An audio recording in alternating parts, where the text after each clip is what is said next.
everyone. Can everyone hear me? Just want to check the audio is working before we continue. Just let me know that you can hear me. I've got quite a few slides, and so I think my computer is acting up. It's being a little bit slow. Yeah, the computer is overloaded with information and shock, y'all. Computer is overloaded. Even the computer can't believe it. Oh my goodness me. Anybody into astrology? Was there anyone that actually predicted this today? Thank you so much for being patient with me. I was actually meant to do this podcast maybe 8 hours ago. I was out when the news of Andrew being arrested came in. So I didn't even know it had happened for about 3 hours after the fact. And then I'm trying to prepare for the podcast. The news is moving 100 miles per minute.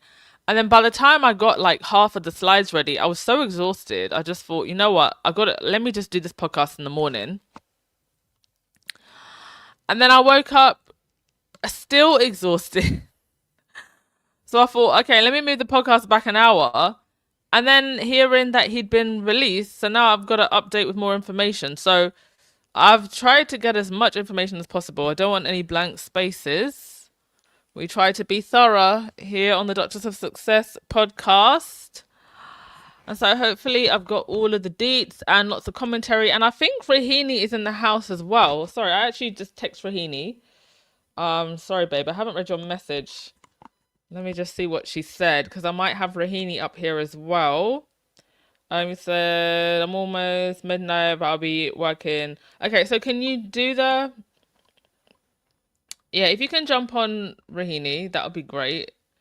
If not, don't worry. But also, if anybody else wants to jump on for commentary as well, here is the link to call in. I will just drop that there, and then we'll start going through the news, and then anybody that wants to give commentary, you know, we can jump in as we go. I saw someone, was it Helen, said it's 4:15 in the UK and you're still awake? Thank you so much. Oh yeah, Helen, she's in bed next to your snoring husband. Bless your snoring husband. I hope you're still awake and listening and still with us. It's gonna be a hell of a show today. Hopefully we can get some call-ins.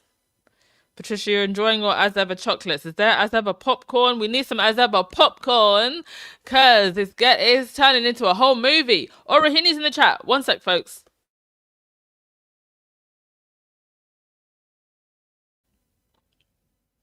Rahini, do you want to say hey?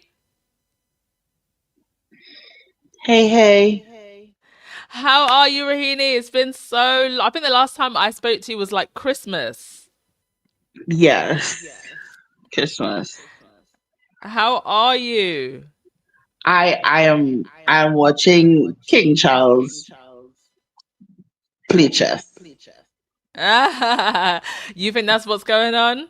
Oh yeah. All right. That's my thing. Hold that thought, because I wanna know all of your thoughts about a lot of things, Rahini. So please hold that thought, and I will let you give your 2, 3, 4, 5 cents on everything. But let's just do a quick overview for those of you that are just waking up to the news. So indeed, Andrew Mountbatten Windsor, since that's what we're calling him now, still a prince, by the way, was arrested last night, and he's now actually been released. So this is the update. He's now been released. Okay, this is the cover of the Sun, the Rupert Murdoch Sun. They showed up. I took him in for questioning. Okay, and as you can imagine, the internet streets have been ablaze. I'm gonna make a prediction. Well, I kind of actually made this prediction the other day. If any accountability comes to Andrew, it will be because of likely misconduct or espionage. And just so we're clear, I believe that's why he was arrested, for misconduct. And if he's charged at all, and I don't know if I'm confident that he will be, because there's so much about this that just seems so theatrical, embedded in theatrics, as usual when it comes to this family. So, Andrew is supposedly being, investigated on multiple fronts for many different crimes, most of which obviously in relation to Jeffrey Epstein and Ghislaine Maxwell. But I don't know how seriously we can actually take any of these investigations, because the Met Police have continually said, oh, we're investigating. Okay, so we got an arrest yesterday, and now he's been let out. So what's going to come of that, we don't know. He was arrested on his 66th birthday. Oh my God, the numerologist must be going crazy right now. So let's have a read of this. The police in Britain arrested Andrew Windsor, formerly known as Prince Andrew, over suspicions of misconduct in public office following accusations that he shared confidential information with Jeffrey Epstein while serving as a British trade envoy, according to BBC. So, like I said, this arrest seems to be centering around misconduct and possibly espionage. Overall, you got to think about this in terms of, beyond Andrew and the whole Epstein saga. I don't think that they will comfortably allow a powerful man to go down because a woman stood up to him. I just don't believe that the establishment would allow that. And that's why I think they're now leaning on this misconduct and espionage. So about 6 unmarked vehicles arrived at Wood Farmhouse at around 8 a.m. and Thames police arrested Andrew. I didn't expect this. Kai Sama did make some comments regarding Andrew last week, but I didn't think that it would come to this. And I'd be interested to know, what strings were pulled behind the scenes, who knew what. Did Andrew know that this was coming? Is this actually the royals who orchestrated this? Was government involved? I'd be interested to know. And I guess we will, as time goes on, more will come out. But for now, I think we will. Oh gosh, sorry, folks. I'm trying to get some audio to load, and it's being a bit funny. So what I'm gonna do is I'm gonna let Rahini come on and talk instead and give her opinion on this while I sort out the technical difficulties in the background. Rahini, you want to give your 2 cents? Hi guys, how y'all doing? Yeah, here's the thing. There's no way that armed officers could enter a royal residence if the king does not know what's going on. So the fact that he allowed it to happen tells you that there are few things that you could look at. One, maybe Charles doesn't have as much power as his mother did. Because do you remember the situation with Paul Burrell when he was, I think he was arrested for stealing Diana's dresses or something like that. And just before the verdict came down, the Queen was like, "Oh yeah, I gave it to him," and then the case fell apart because that's the type of power the Queen has. So if the King wanted to shut this down he could have shut it down.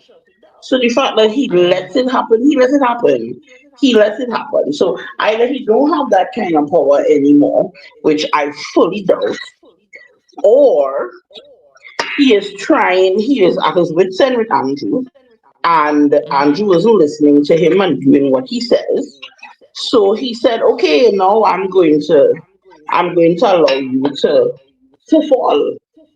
So I am pretty sure the king knew what was going to happen days before this happened. There's no way they could enter on a royal property armed and um you forget Andrew also have his own security, which wasn't taken away. So there's no way they get past that unless the king says, "Okay, fine, go ahead."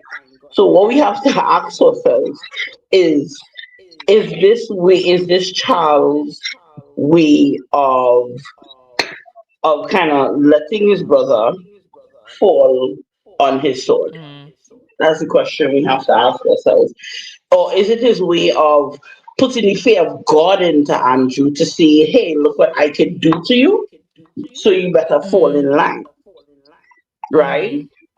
And he would allow him to get arrested, and then they'll find out, oh, they don't have sufficient evidence, and then it will fall away, and it will be a new scandal for a while, and then nothing will happen. So I'm wondering which one it is. I'm leaning closely to the one of him basically playing chicken, as they say, with um with Andrew basically telling him, "This look and see what I could do. This is what I could Yeah. do." Because there's no way they enter their kingdoms. No, that's ridiculous. There's no way that can happen on a royal estate, Estate. Yeah. and the king is not aware. So I think that's what he's trying to do, to control Andrew, because Andrew's not listening to him. He's being a petulant child. So Yeah. I'm looking forward to see what happens next, but I don't think anything will get of it. It'll be a good story. If it does, wow, I might have to eat my hat. But I don't think it's gonna get too far. Yeah. I mean, it's like with these things, it's like they give us like it's like watching a carrot on a string, right? And they hold it in front of our faces, Yes. and then it's just like business as usual. I mean, Charles has gone to Fashion Week. I think Camilla's at Fashion Week. This is the state. Let's have a look at the statement. This absolute tone deaf statement.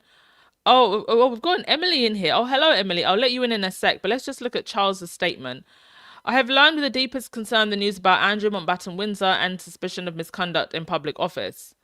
What follows is the full, fair, and proper process by which the issue is investigated in the appropriate manner by the appropriate authorities. In this, as I have said before, they have our full and wholehearted support and cooperation. Let me state clearly, the law must take its course.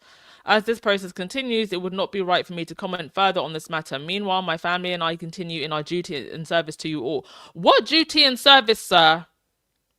What duty and service are you talking about? Rolling up to Fashion Week? By the way, when he got out of the car, there wasn't exactly much of an applause. And someone did, in fact, ask him what he knew about Andrew and Epstein. This level of tone deafness is just unbelievable. And then you've got William, who was on a podcast the other day talking about his mental health. I'll get to that in a sec. Talking about his mental health when we are staring dead in the face pure evil from very, very powerful men and some women and institutions that protect those very powerful men and some women while throwing children, women, and girls under the bus. So what is Charles talking about when he says duty and service? Duty and service would be accountability for those in power, including himself. That would be service to the public. These people are out of their minds. Okay, Emily, sorry, no, LME. I'm gonna let you have your 2 cents before we continue. Good Hi. morning. Thank you. I'm calling from Belgium. Oh, hello from Belgium. Yeah. What I want to say is that the royal family, they are just a mess right now because they Yeah. knew all these things right from the one this story got out. But they protect Andrew, the palace, the queen, Charles, William, all of them, they protect Andrew. Why they make Harry and Meghan the scapegoats? Mm. You see now everything has turned back against them because William said he preferred Andrew as a neighbor to Harry and Meghan.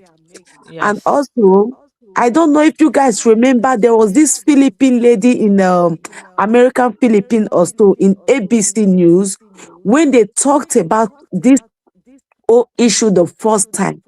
And the royal family threatened ABC News. Yes, I remember They that. Yeah. have to drop that story down. Yes. But the reason why they are making statements right now, because they see that everything is all over the world right now. They cannot escape it. Hmm. They cannot escape it. That's the reason Charles is putting out a statement. William and Kate is putting out a statement, but it's too late because they never show concern for the victim in the first place. And Charles and William, they pay part of that money because I remember they said Charles used it as an exchange to Queen Camilla to become a queen consort. Just pay part of the money. So they knew everything Andrew has been doing for years. And they protect him. So everything has turned back against them right now. I don't even think this monarchy will even get it. Maybe when it's William turn, I think it will really get really bad the more. So they just have to wait for the dance right now and just, yeah, that is it. Yeah. Yeah. No, I think you're absolutely right, ma'am. And there is just something about this that just doesn't seem right at all. Another thing that I did not notice. Now I heard about this interviewer over in the US whose, I think it was her mother or grandmother, was supposedly has gone missing, and they think that she has been abducted or is being held somewhere. Now I didn't realize that the interviewer's mother, I think Savannah, her name is the one that Savannah, yeah, Savannah. yeah, interviewed Virginia Goffray. So Mm. is this a coincidence or conspiracy? What's going on? There's also another interesting theory that Virginia Goffray may actually be alive. I'm not stating this as fact, by the way. Let me just say that clearly. I don't like to spread misinformation, but there is a conspiracy. Some people believe that Virginia Goffray is actually still alive, that they could have faked her death, and that they put her in witness protection because they knew something was coming, and in order to protect her, so she may still be able to testify, that she could still be alive. So that's I don't know. I'll let you do with that theory what you want. For me, I think she This was might be happening. alive because the royal family they bully her till the last moment. Mm-hmm. So I hope she's alive, seriously, because what you I just mean, said right now makes sense to me. because I So I always I always sorry, let me just say, I always thought that the circumstances surrounding her death were just very strange. There was news of her being hit by a bus, but then according to Australian news, it wasn't really clear that there was some kind of accident involving some woman, but they never confirmed that it was Virginia. And then there was something about her having a kidney failure, and then these pictures of her coming out, and then that she apparently committed suicide, having said that previously that she wasn't suicidal. So again, this is just a conspiracy. If something is a conspiracy, I will say it's a conspiracy and not fact, but it's just something to think about. Was there anything else you wanted to say, my dear, before I just kind of get on to the next thing? even right now, I'm even thinking that Epstein is alive because how come all these files are just coming out one after the other and everything? The police didn't Yeah. even see this fight since, but now everything, because everything he did with them, he documents everything. Mhm. That's the reason everything is just coming out now. So how come now that everything is just coming out? So something is not right somewhere. Yeah. Something Yeah. definitely is not right. So you lot are asking about the pictures of the little boy. I have seen it. I can't really come out of the podcast right now to get them on the screen, so we might talk about that in the next podcast. But yeah, I have seen it. There are pictures that have just come out on TMZ of Andrew with a young boy appearing. It's him and a young boy. They appear to be like playing on the floor. On the floor. um yeah, but just absolutely creepy. It I do believe that Andrew is being used as the whole establishment's foreperson, because it's not just Andrew that was, caught up in all of this. And so the other William question also, I think William has something to do with it, with the money transfer and everything. I think so. So they just use Andrew as a scapegoat. yeah, 100%.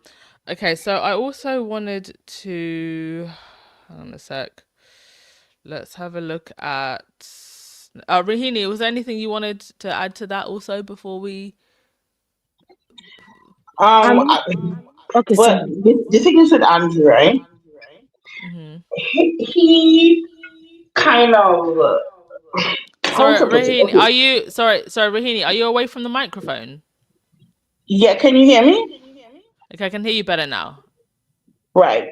The thing is about crimes like this, right? Andrew's crimes as a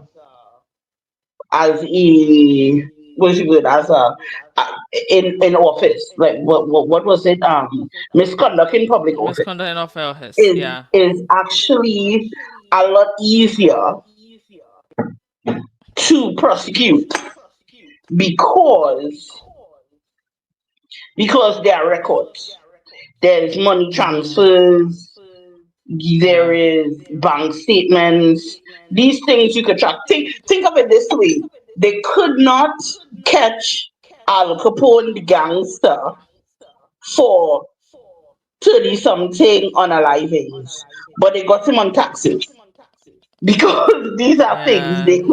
they could quantify. But what Quantify, people yeah. need to recognize is that Jeffrey Epstein was a financier. So um Andrew's connection as a trade envoy meant that he made money off of information that Andrew would have been privy to as a special envoy, and that's what they're probably alleging. Now, what makes this entire dynamic even more insidious is in business relationships with very powerful men like that, young girls are currency as well Yes. Yeah. for trade deals and business transactions. Young girls are currency. So I think that's the connection that they're trying to make with him, that he facilitated payments that way, and this is the connection. But I think if they don't make it very, very clear, people will be confused and be a bit disappointed as to why you can't prosecute him for human trafficking and for sexual assault. Why is it um, misconduct in public office, which honestly, the I don't think he'd get much jail time even if he's found guilty. He'd probably get a fine, maybe house Yeah. arrest, and he wouldn't get anything. It's still a slap on the wrist. But you see, it's what they call it is a red herring. So people say, "Oh look, we're doing something. Oh look, we are being proactive. We're getting justice somehow." But I just personally believe this was Charles's way of putting the fear of God in Andrew because Andrew was misbehaving, right? And he's gotten some control, but to do it he had to go back on the um on the promise he would have made to his mother, because I'm pretty sure he made a promise to look after Andrew so that she could say, "Oh, I want Camilla to be called queen." I'm pretty sure that was the deal. That was it. So he's going back against that. He's going against that just to get rid of him. However, because we know that they're not very good with PR and strategy, he doesn't seem to realize that this might pull him down as well. It might pull him down as Yeah, well because I he will think have said, I think that all of the royals are so delusional that they don't think that they will also go down with him. I think they think that they're just going to be able to waltz along like they always have, keep calm and carry on, keep kicking the can down the road. I also just want to go back to a point that you made about public misconduct and girls being used in these deals. Now, Gordon Brown has submitted a dossier, and in this, there is mention of the use of private jets, and that Epstein may have used Stansted Airport in the UK as a landing place for private jets, and that there may have been girls being trafficked. And I'm just going to read this. It says, so Gordon Brown, by the way, for those of you who aren't from the UK, he's a former UK Labour Prime Minister. He's also been very outspoken about Rupert Murdoch, and the way that the press are just an absolute menace in the UK. So Gordon Brown has released a statement after the arrest of Andrew Mountbatten Windsor, the former prime minister who previously called for the disgraced ex-prince to be interviewed by the police, confirmed he has submitted a 5-page document to a number of police constables which provide new and additional information to which he has already given. Brown had already submitted information to police authorities relating to former US Ambassador Peter Mandelson, who's also tied up in the whole Epstein thing, and has also called on police to urgently re-examine claims that women or girls were trafficked to UK airports on Epstein's private jet. Andrew has been under renewed scrutiny since the publication of the Epstein files in the US, which suggested he leaked to the convicted paedophile sensitive government documents while a trade envoy. In a statement on Thursday afternoon, Brown said, I have submitted a 5-page document to the Metropolitan, Surrey, Sussex, Thames Valley, and other UK relevant constables.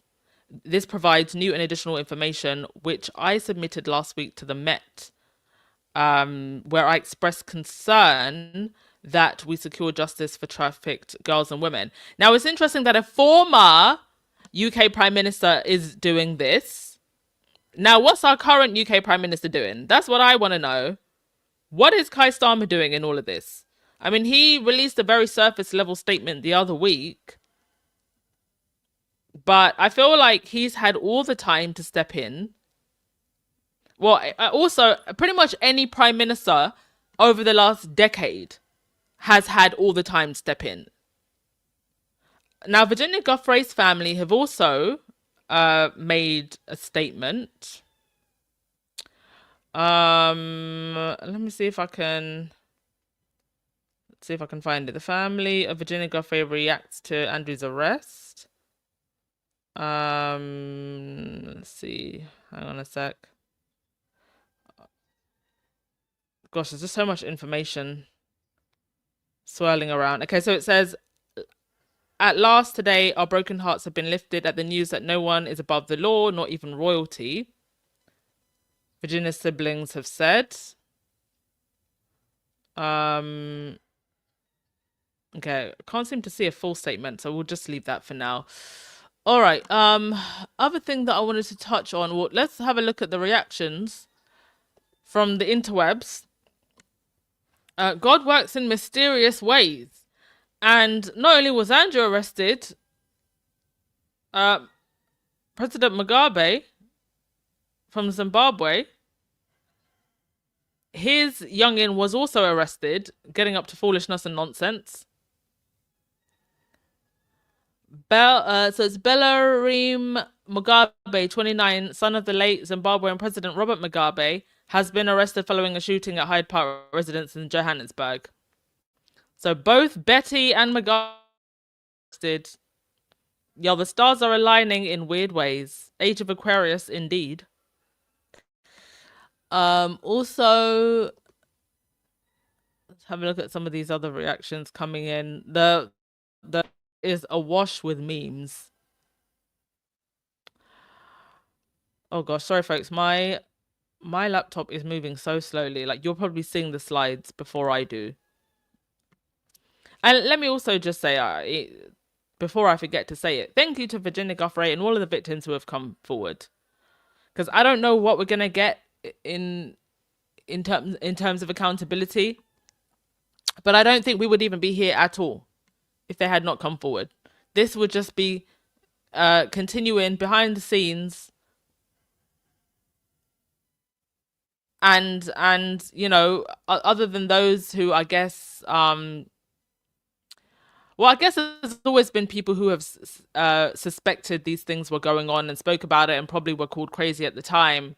But it took for all of these victims to come forward and for there to be more public awareness for us to get here.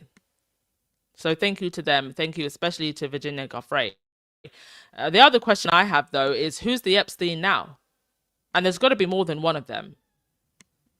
Because the appetite that these billionaires and elites have, it wouldn't just disappear overnight. Also, over in Norway, he's not technically a prince, but the stepson, he's being put on trial for multiple charges. He probably will actually get sent to jail. I mean, he's not a blood prince, and apparently one of the girls that he assaulted is from a very high-ranking aristo family. So I think that's where he messed himself up. Shout out to the bookstore that did this in Oslo. Epstein Island guest list, all of the books. So I guess the next thing we'll be looking at is, you know, now that Andrew has been released from police custody, what are the next steps? What was the outcome of the questioning? What was the line of questioning? You know, what does it mean going forward? Does it mean anything? There's also a rhetoric running around that, you know, it's a good thing that the Queen isn't alive, because if she was alive and she had to see all of this, it would be so horrible for her. Excuse me, Betty knew. She knew. She helped cover up for him. I don't want to hear anything today or ever about, isn't it horrible, isn't it lovely that, you know, Betty's resting in peace. I hope she's resting in peace. I said what I said. If she was alive, it would never happen. The arrest would never happen. What are we talking about? Exactly. It would never happen. Are you kidding me? They wouldn't even get that far. Let me put this with you. If Andrew hadn't insisted on being a boob in that idiotic interview, it would have never gotten anywhere. He would have just been a name mention, and it would just Virginia Joffrey's interview lawsuit would have gotten nowhere. He shot himself in foot because he's foolish. Betty would have protected her fix-it baby. Okay? That was her fix-it baby. So she was not going to allow him to go down. He was literally her favorite. And if you've been on the royal streets as long as I have, been a royal a recovering royalist, I can tell you that the word on the street long time was that by the time he was conceived, Philip had virtually moved out. He was Yeah, not living exactly. there, And that right? and So that he what's was his born name? to do Peggy. that.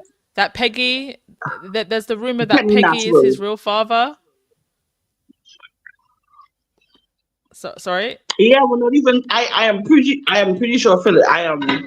I would probably bet money that Philip is not his dad, simply because the fact he's the only one who still have hair. I'm sorry. Mm. Sorry. He still have all his hair. His brother, who is a good 6, 7 years younger than him, is almost bald. So yeah, if the Queen was alive, none of this would have happened. None.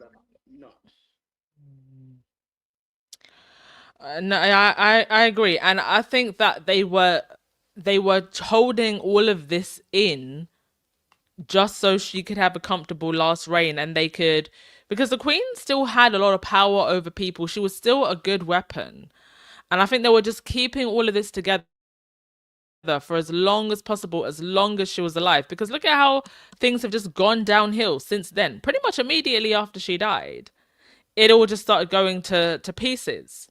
Another thing that I want to mention is the so-called royal reporters, right? These rotor rats. I'm going to do a whole article and separate video actually on them. The likes of Katie Nicholl, what's her name? The one that works the Daily Mail, Rebecca English. They've had these rotor rats out on the media streets, and they've been given marching orders from their higher ups and from the palace to speak in a particular way and frame the narrative in a particular way.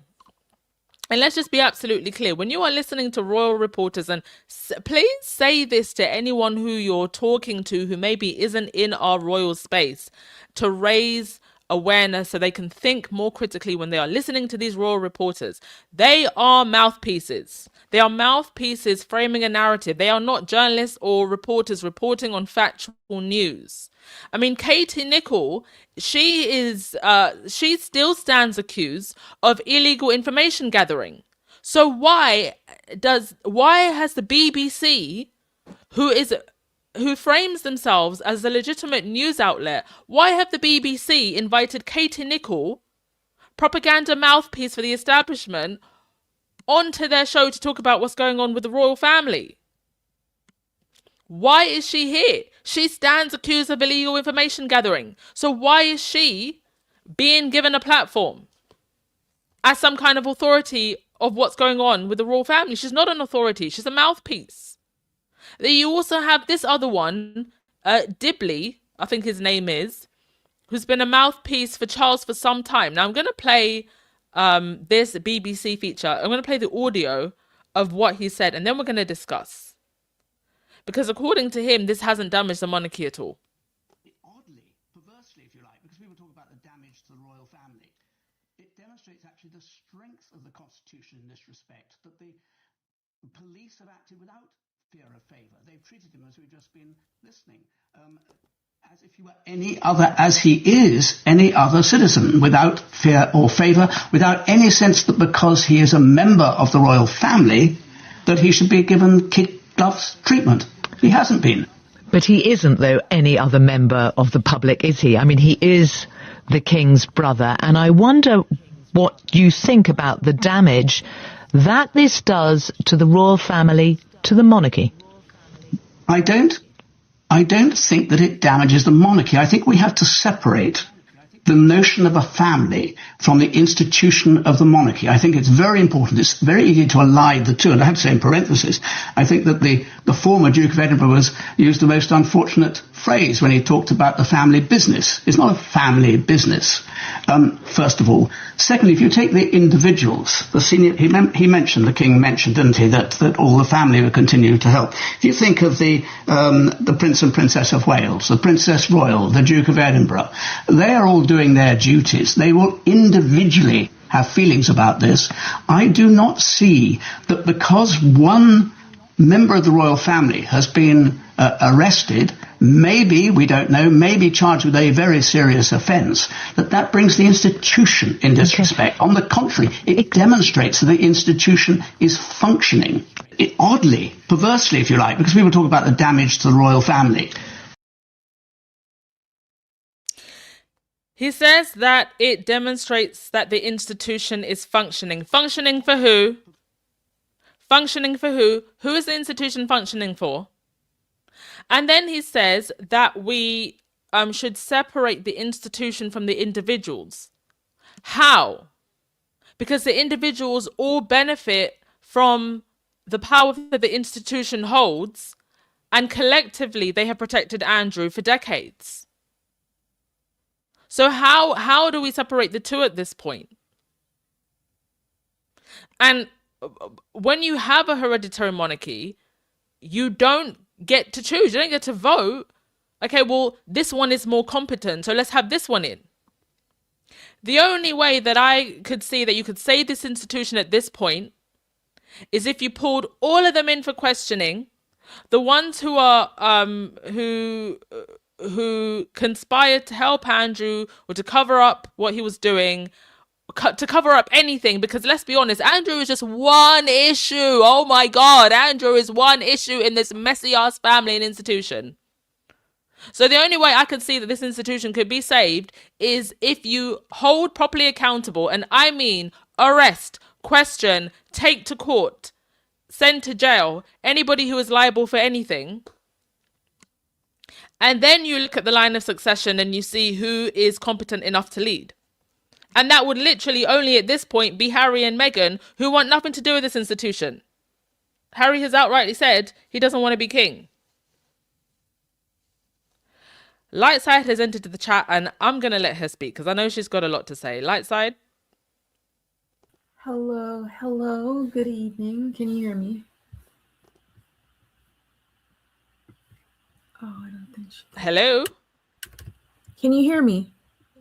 I can hear you. Thank you so much for coming on. I know you're so busy, but thank you so much. I appreciate it so much. I am so tired. I know. So, first of all, good evening or good day. I'm so happy you're covering this. And thanks for sending me a message that this happened because I've been completely shut off from daily news. Are you hearing an echo on my end or no? No, you are so clear. Good. You're probably clearer than me. Okay, perfect. All right, so I'm gonna get my brains together. Really tired and just exhausted. So would you mind playing that clip again one more time? I have a couple comments on that. Okay. Sure, I'll play it again. Yeah, please. Yeah. It demonstrates actually the strength of the Constitution in this respect, that the police have acted without fear of favour. They've treated him, as we've just been listening, as if he were any other citizen, without fear or favour, without any sense that because he is a member of the royal family, that he should be given kid gloves treatment. He hasn't been. But he isn't, though, any other member of the public, is he? I mean, he is the king's brother, and I wonder what you think about the damage that this does to the royal family, to the monarchy. I don't think that it damages the monarchy. I think we have to separate the notion of a family from the institution of the monarchy. I think it's very important. It's very easy to allied the two. And I have to say in parentheses, I think that the former Duke of Edinburgh used the most unfortunate phrase when he talked about the family business. It's not a family business, first of all. Secondly, if you take the individuals, the senior, the king mentioned, didn't he, that all the family would continue to help. If you think of the Prince and Princess of Wales, the Princess Royal, the Duke of Edinburgh, they are all doing their duties. They will individually have feelings about this. I do not see that because one member of the royal family has been arrested, maybe, we don't know, maybe charged with a very serious offence, that brings the institution in disrespect. On the contrary, it demonstrates that the institution is functioning. Oddly, perversely, if you like, because people talk about the damage to the royal family. Thank you for replaying that. No worries. The first thing I'm going to say is this. To those that much is given, much is expected. It doesn't matter in this instant, in the severity of the accusations that are at hand, for us to look at this without the utmost scrutiny and the highest level of judgment.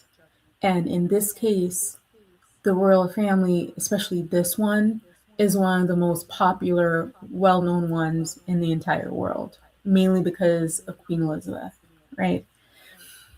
And recently with Harry and Meghan.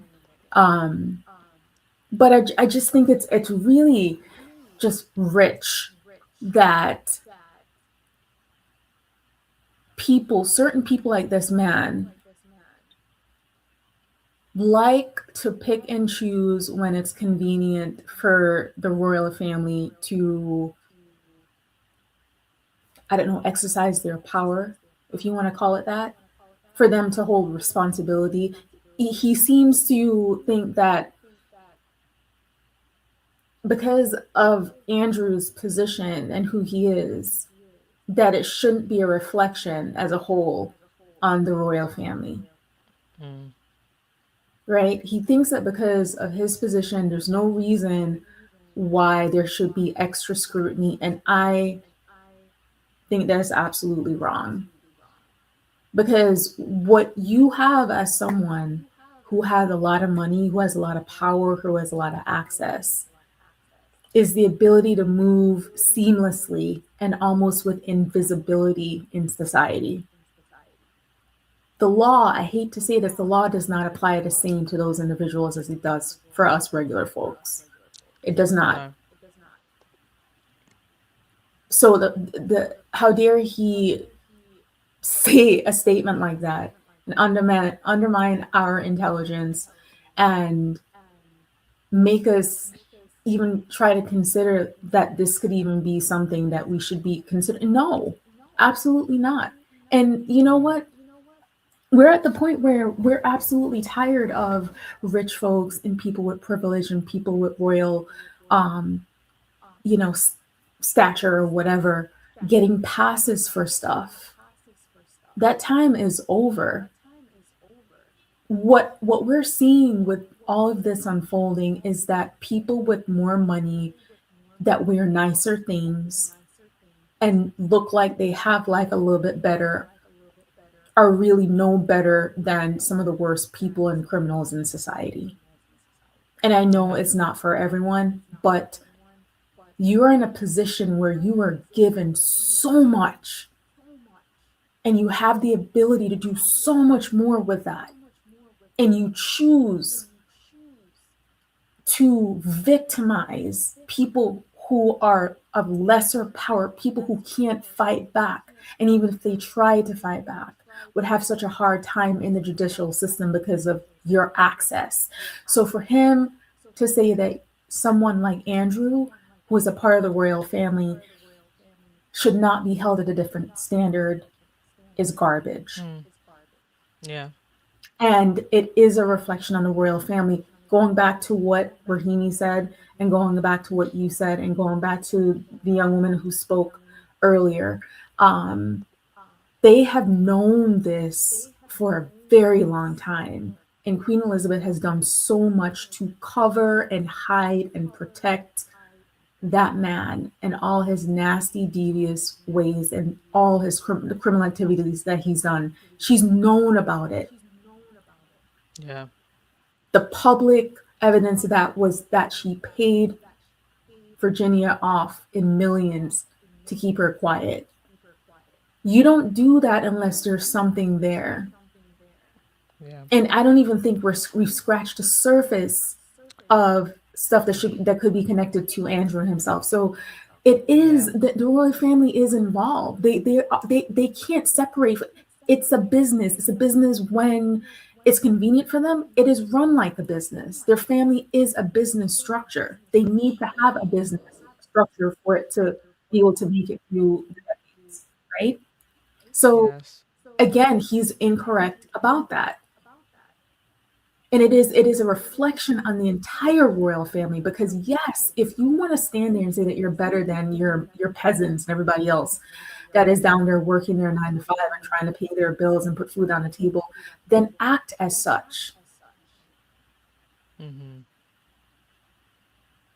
It's just absolutely wild to me that you have these people, and you know what were they? They were celebrating the papers in the tabloid press. I remember the headlines. They are out. He's in. I don't know if you guys remember that, Yeah, I think I've got that in my files. right? They were pushing him and the ancillary royals up to the forefront because they needed to beef up their presence, and all of them combined multiplied times 100 or 1,000 could never have the amount of stance that Harry and Meghan had. And not only that, but humility and the virtue that they carry, right? Compared to this person that is tied to so many things that we don't even know the half the story about at this Yeah. point, right? Like I don't know about everyone else, but I'm trying to protect my peace in the sense that I'm very much restricting what I'm looking at when it comes to Yeah. these things. I cannot imagine Yeah. somebody who is a victim. I'm not going to say shout out to the victims, but I'm going to say this. I'm going to say I have the utmost amount of respect. If I could have one wish, it would be to try to do something to heal everybody that's gone through horrific things from just this thing, this horrible underbelly that's being surfaced right now across the entire Yeah. world. Because the stuff that they've gone through is unimaginable. And people who have Yeah. even had experiences with sexual assault, this is so triggering for them. It is not a joke. It is not a joke. And to discount people's experiences and to minimize the responsibility that the royal family has in this is laughing in their face and is disrespectful and re-injuring the trauma that they have gone through. You don't Indeed. I get mean, to do what, it's yeah, I'm sorry, go ahead. Yeah. yeah, we know what you're saying about the victims, and it's one thing to actually go through what they've had to go through, and then the re-traumatization of trying to get justice, not being believed, and still even now, the media wheeling out people like Victoria Harvey, basically bigging up Epstein and still treating the victims as if they're the criminals. Yeah. Yeah. I mean, like, in what world do we live in when you look at someone that's gone through so much trauma and you say to them, I'm going to make it worse for you? Right? Yeah. I'm gonna discount all the horrific things that you go through, even if I have no idea. And I really don't care. Whatever, it's not important. And what we're like, we have to, like, for future generations, if we are going to survive as a humanity and call ourselves human, right? We all know AI is coming into the game. Robots are probably going to be taking over in a couple decades. I'm not trying to be funny. I'm just saying. But if we are going to hold that position and say that we are humans, there's certain things that you have to be a decent human being. So to have humility, to have compassion, to be able to respect another human being, respect the life that they have, because every single life is definitely 100% unique. If we start treating people like they're things and objects, which is clearly kind of what Andrew and his kind have been doing, who are we? Right? Who are we, and how we interact with people on a daily basis, how we treat people, the compassion that we give them, it all reinforces our humanity, and we have to hold on to that. We have to hold people accountable. We are not powerless. People just believe they're powerless because they think they need the rich folks and they need people in Yeah. power to make them feel important. I also think that perhaps people are really not, they're not mentally prepared for what it Dealing with reality. would actually take. Yeah, they're not mentally prepared Yeah. for the reality, and they're not mentally prepared for what it would actually take to hold these people accountable and to get them out of power, because there's an element to which you have to take physical action, and sometimes that physical action can and will spill into literal violence, and that's just how revolutions have always happened. So I think a lot of Yeah. people aren't even ready for that. And somebody mentioned, thank you to the historian in the chat who mentioned the last time, indeed, someone, a senior royal was arrested was in 1647, and that was King Charles I. Now, the reason Charles I was arrested was for high treason and tyranny. He, let me just, let's have a look now. Let's have a quick history lesson. Yeah, so he was charged with tyranny and treason. And then, let's have a look. And then there was a period after that where we didn't have a royal family. So Britain then was a republic for a period of time under Cromwell. Now Cromwell passed, and then his son took over, but his son was incompetent. So because his son was incompetent, there was then a backlash, and then Charles II, who was the son of Charles I, then came back. He went into exile after Charles I was put on trial and charged and executed. And that's how we ended up having a monarchy again. So like we had a chance, y'all. We had one job and we screwed it up, and here we are with Charles III and his brother and their nonsense. Now, Well, that's the same thing that you see in now, Anne, right? That back then there was a government that had a responsibility to the people. Today, England has a government that has a responsibility to the people, and they are still not doing what they're supposed to do because, like I said something very interesting. She talks about holding them accountable because so much is given to them. If you are going to accept the title that you are somehow bigger and better and above everybody else, then there's an expectation. But think about this. Think about how much information, quantifiable information that they have, and evidence, sorry, that's the right word, evidence they have against Andrew. A lesser man, or according to the guy, a ordinary person, or a person that's a non-public citizen, right, would have been toppled already. We see CEOs yeah, lose his entire job because he was cheating on his wife, and he was caught hugging an ex-woman, right? An influencer post something bad, and every other company that works with them, right, banishes them. Why? yeah, Because there is a level of accountability, and who the people expect to give them accountability is the government. And you said it. It's yeah, been decades in the making. They've known about this. Listen, Jeffrey Epstein was found guilty of this crime of essaying children, minors, and he got a slap on the wrist. yeah, He got a slap on the wrist, and then the case was reopened, and he ended up unaliving himself and all of that. But they've known about him. They've known about Andrew. Successive prime ministers. Think about from the first time Jeffrey yes, Epstein was arrested to now, or let's just go back to the time that there was a connection. Virginia Joffrey been speaking about Andrew. How many prime ministers have been there? How many of them? So if yeah, they are not doing the job, the people is going to buy into the idea that we need a king in order to keep the government in check, and we need the government to keep the king in check. So to a lot of people, this seems like balance. It truly seems like balance, right? And that is the narrative that is being sold. This is why he could say the monarchy is working and the institution is doing its job. That is the narrative they're trying to sell.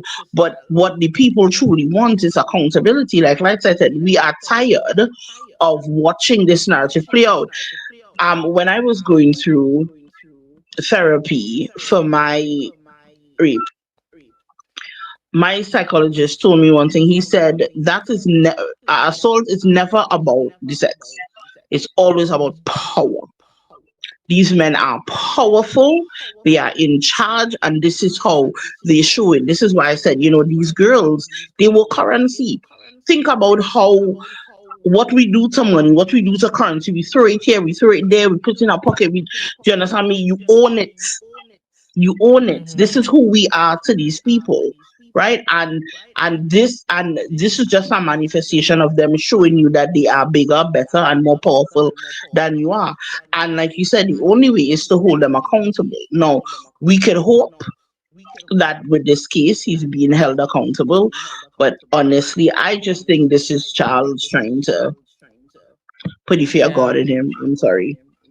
And it's interesting, light side that you mentioned AI. I kind of chuckled just a little bit because I use AI a lot in my job, and it's a program called DeepSeek, and it's actually very empathetic.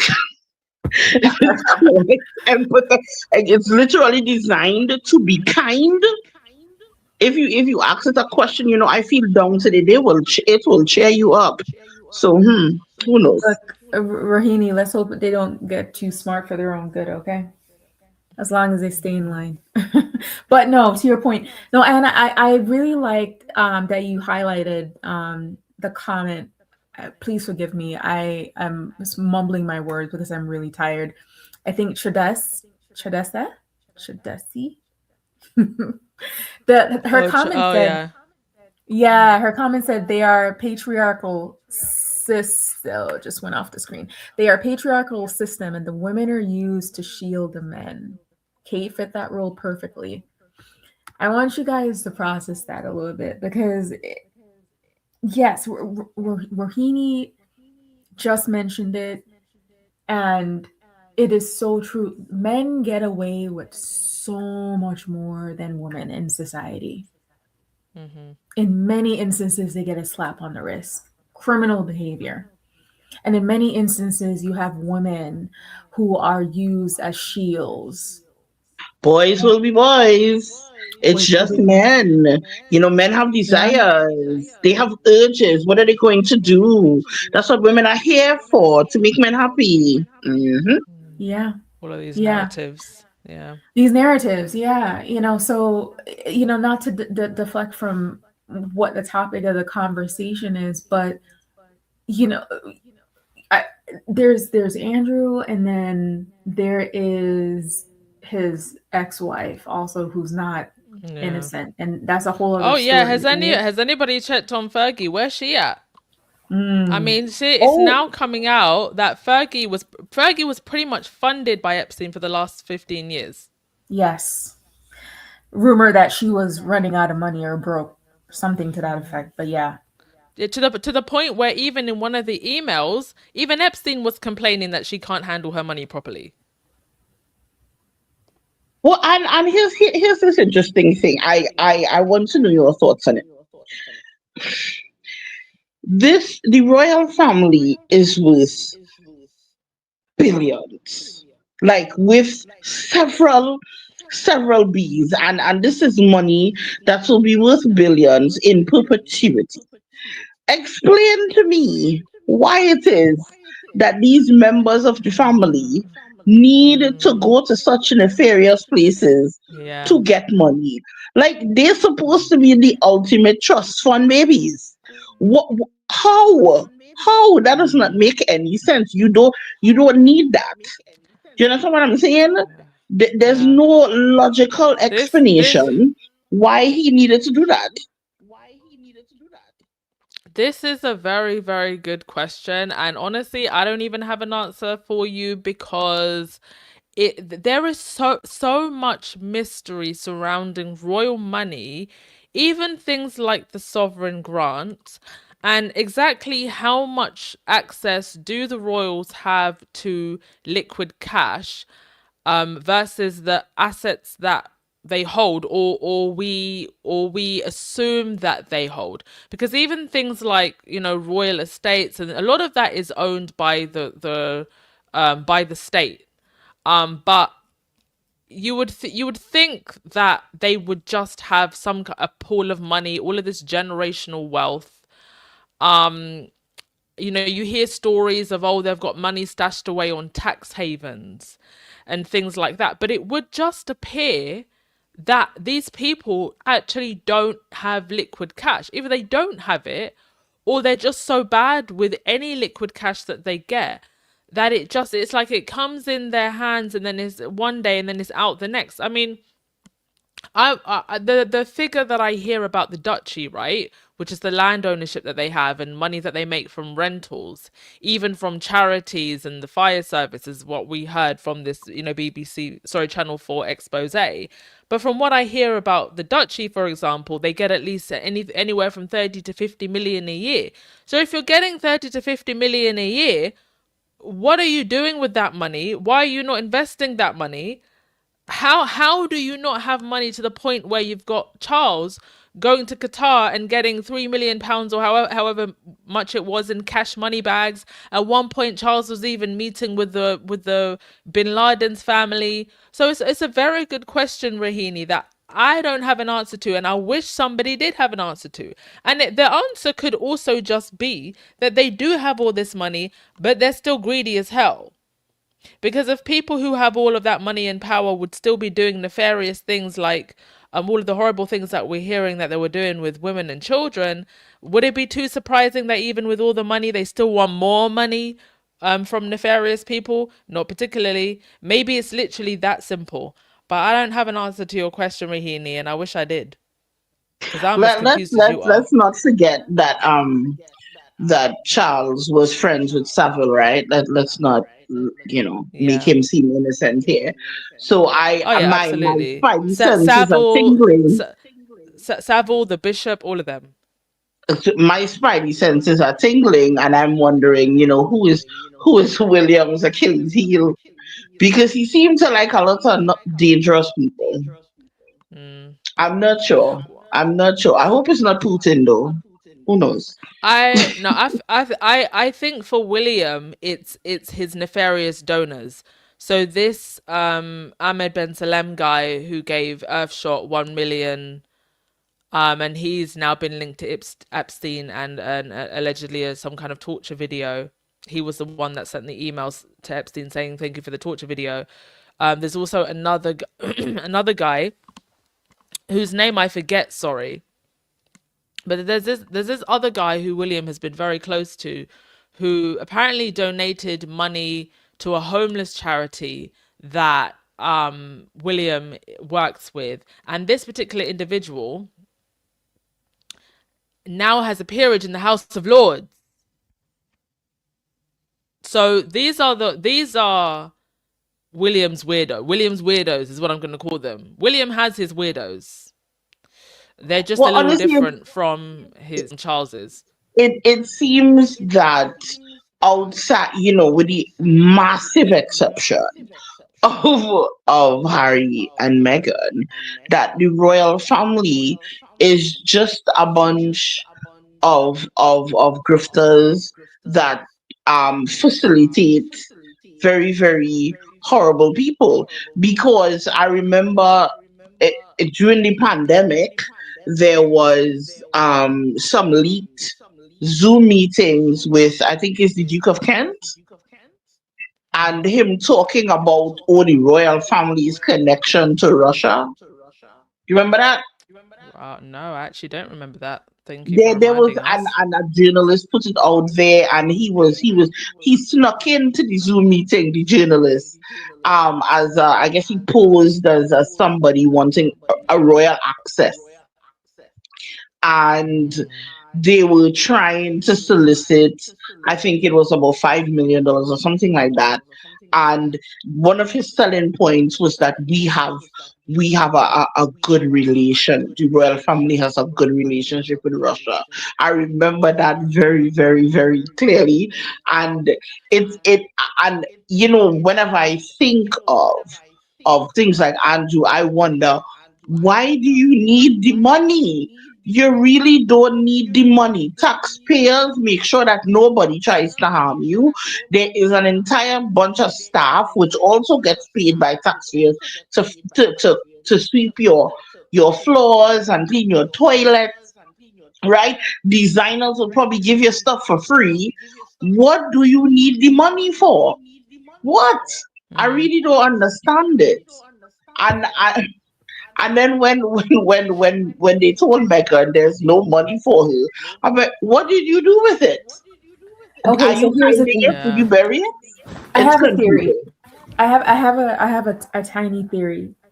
Um, I'm wondering if the transactions, the transfer and exchanges of monies between certain people, including this shady individual. When I was just about to ask you who that person was that was apparently connected to William, where it's been blown over all the newspapers and saying that he needs to separate or sever whatever connection he had with him. But you explained it, and I vaguely remember them mentioning some correspondence or email about that, what you just said. But what about this, right? To your theory about if they're getting the money and just hoarding it versus are they just bad spenders? Both of those possibilities are could very well be the case, right? Because what these two on the screen, the younger looking ones, they're what, renovating or building a house or having some other house, like they don't need another property. For what reason are they spending and renovating or decorating or whatever? So they could be bad spenders or they could just be hoarders. Now, the theory that I have in regards to the large transactions is that maybe it's an exchange for something else. Maybe the donations to the charities. My question is the charity getting all the money? What is that transaction Yes. a cover for? Yes, Just a thought. exactly. That's the question.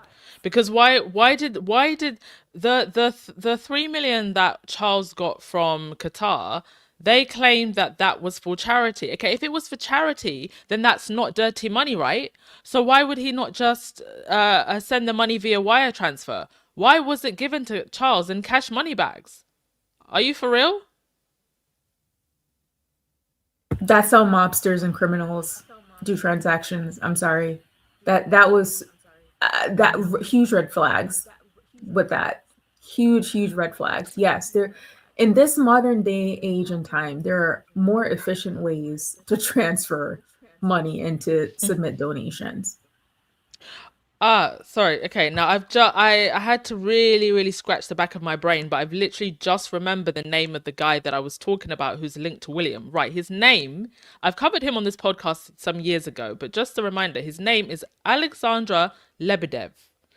He is a Russian businessman and former KGB officer and oligarch who now sits in the House of Lords, right? He's a former KGB agent. He became a billionaire. He also has acquired in the United Kingdom the Evening Standard and the Independent, two major papers and digital and physical print in the UK. Okay. So he was made a life peer. So he sits in the House of Lords, right in the centre of the House of Lords. And UK intelligence services have expressed concerns about him being given a peerage due to his father's background and links. Now, these were overridden by Boris Johnson, the former Conservative Prime Minister, who was in power at the time when he was given his peerage. But I should also note that Alexander Lebedev was sanctioned by Canada in 2022 following the Russian invasion of Ukraine. But he is close to William. Just wanted to point that out. Do you want to What continue what you were gonna say, William? that is correct. Like side. Like that is correct. That's how mobsters and criminal elements do business. Cash, because money is money, but cash is a different kind of power. Cash means that you could do things and do things to people and nobody knows. A wire Yeah, because transfer you is can't. a Yeah, record.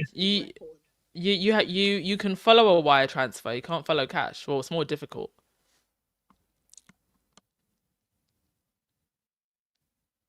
Yeah, I mean, absolutely. That being the most obvious. And I think the most damning thing about this time that we're in right now is, man, they keep getting craftier and craftier in ways of screwing over the working class people. I just, with everything that's happening, I feel like the difference between now and in the past is that it's being done in the open. Like we are Yeah. absolutely being screwed over in our faces. Things are happening in front of us. And the outrage that we really should have, which in theory people think would be the toppling down and pulling dragging people out of their homes and just completely going off the ledge, that kind of response is just not there. Right? That's the people power is what I call it. The people power where you are no longer responsive to systems that tell you you need to behave a certain way. It is not there. And I'm wondering, how low is the bar? What is it gonna take for us to say that's my red line and I'm gonna do something right now? Like we can't keep bending and leaning over and saying but this, but it's not that. We can't we Because before we look around, there's not going to be anything. Yeah. I mean, I played that footage from, when Charles went to that village the other day, and, a protester, and this has happened a few times actually, where a protester tries to ask a relevant question, what did they really know about Andrew and Epstein? And the crowd basically starts, yelling, God save the king. There are some people that are just so far gone that the bar can go to the 10th level of hell and they will still be in support of these people. It's like I hate to say it because I'm always, for the people. I come from a working class background, but I honestly believe that there's some people, it's like they're happy in their poverty and misery. It's like they literally can't fathom that there's more for them in this life, and that there's so much that has been taken and stolen from them. So they're happy to literally worship those that have taken from them. I just don't understand. It's like, are you happy in your poverty? Are you happy that these people are basically clowning you in front of your face, which is essentially what's happening now? I mean, like I said, we're gonna have to see where all of this goes. I don't know how far it's gonna go. Lysada Rahini, did you want to say anything? The floor is completely open. Did you want to say anything else before I get on to this William story? No, please, please. I'm going to try to stay up as long as possible. Please continue.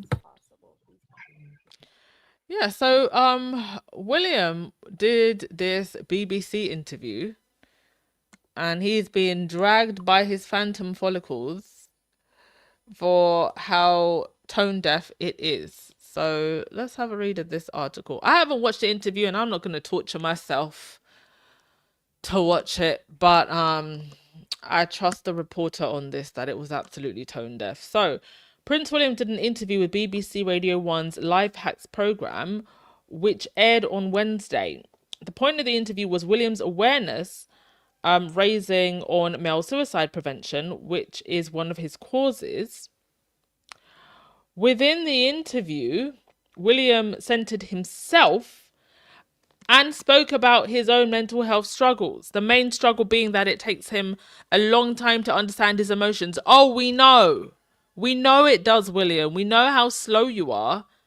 But I don't know how much I believe that, because according to Harry, you were pretty quick to push him onto the floor and onto that dog bowl.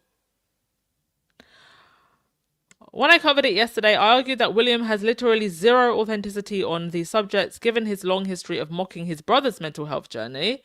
Not to mention William's deeply problematic behaviour towards Meghan, his sister-in-law, who was struggling profoundly with suicidal ideation. Indeed, this is this weird thing that the royals do. Whenever they're guilty of something, they latch onto that issue under the guise of charity. So, William and Kate talking about mental health while Meghan was having suicidal ideations.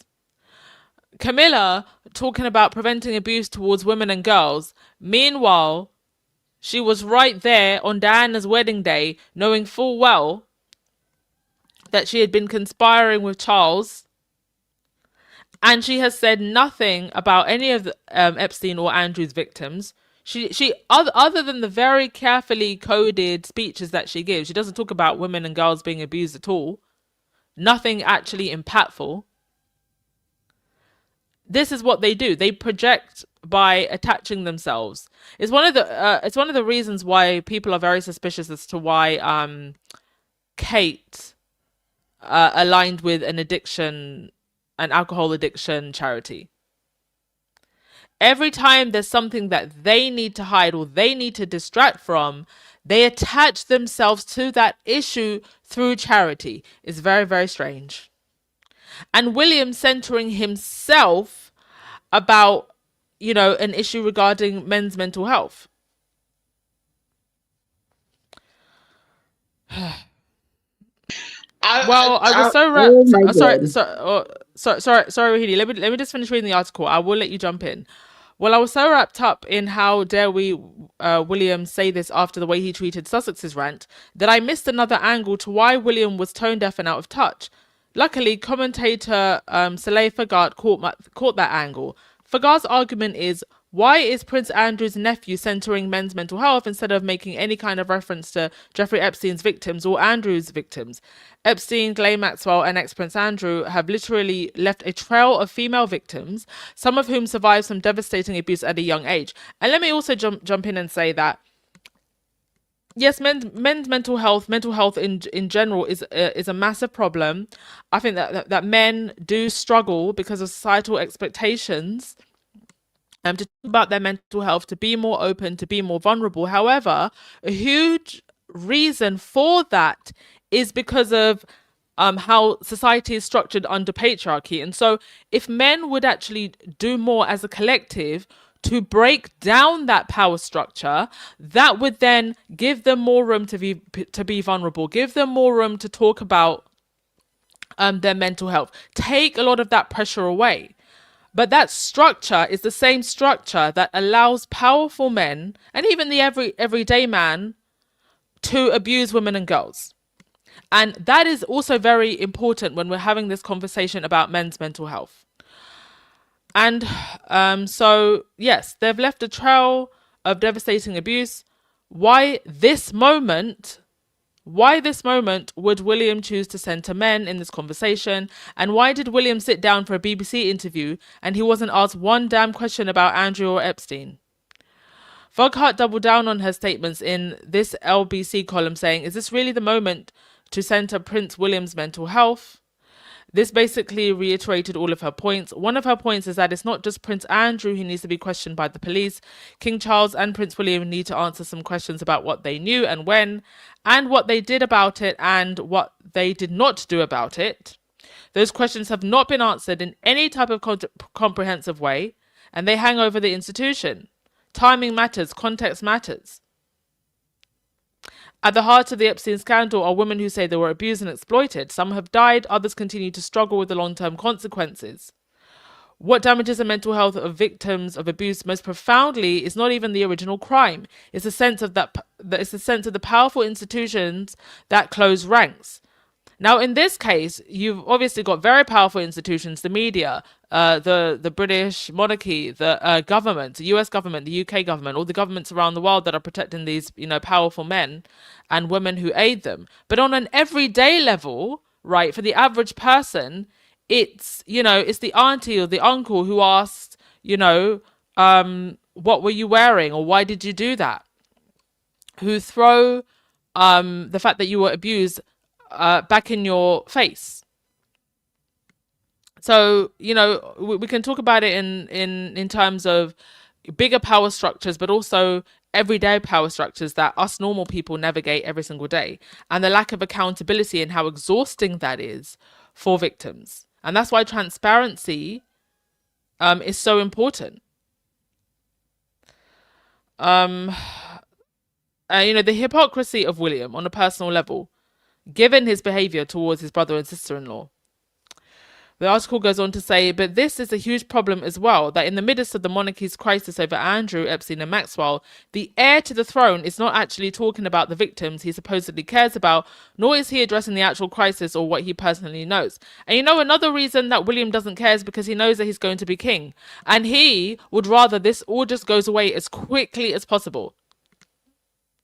So that by the time we get to the next coronation, he doesn't have to deal with any of this.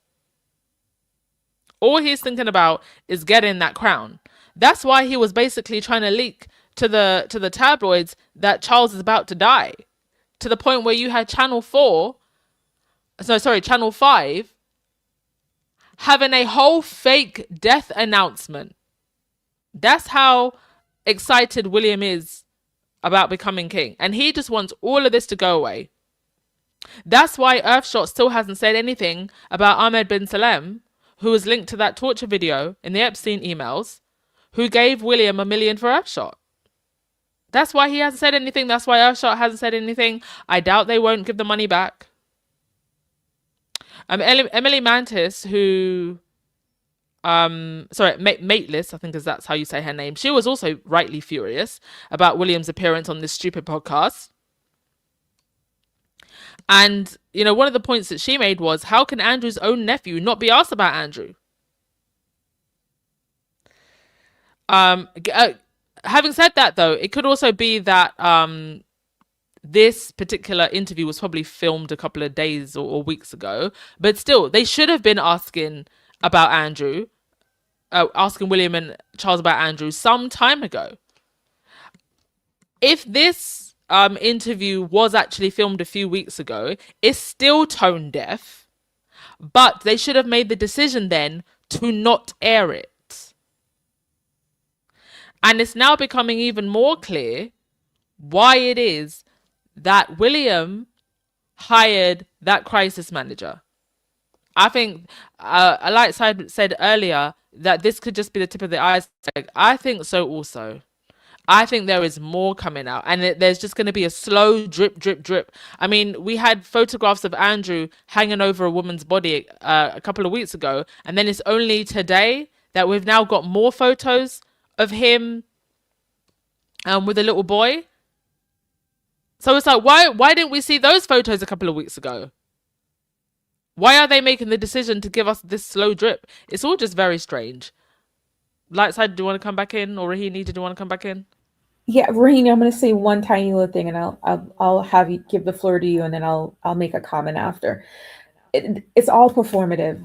This whole thing is an entire performance, and I say this because as you were talking about the pictures of Andrew and them offering him up on a platter as a distraction, I thought about the fact that you said earlier in the podcast that Andrew was arrested on his birthday. They're like, if that doesn't scream performative, I don't know what does. Okay. Yeah. And the only other thing that I'm going to say, and I'll hold my peace until after Rahini goes in, is I am noticing a pattern with Kate and William. You mentioned Earthshot. He apparently was going to bring peace to the Middle East. Suddenly he's talking about mental health awareness. Isn't that the stuff that Harry and Meghan are doing? They are supporters of mental health knowledge and victims, right? They that's one of their causes under Archwell. Come on, guys, this is so obvious. They're copying every single thing and trying to rebrand it as something new. He cannot stick to one thing and follow through. He's not done one thing. Like, we're still waiting to see the fruits of his labor. He keeps jumping from one thing to the other, and there's no direction whatsoever. No, and I don't know if I don't know if you know this, Lightside, but Back in the day, when so this is before Meghan came into the picture. William, Kate, and Harry, there was a charity called Heads Together. So this was a mental health project that William, Kate, and Harry had together, right? And when Harry left the fold, you have not seen William or Kate do anything with Heads Together at all. In fact, Heads Together is almost entirely forgotten at this point. So it's almost like as soon as Harry left, they just couldn't be bothered with it anymore.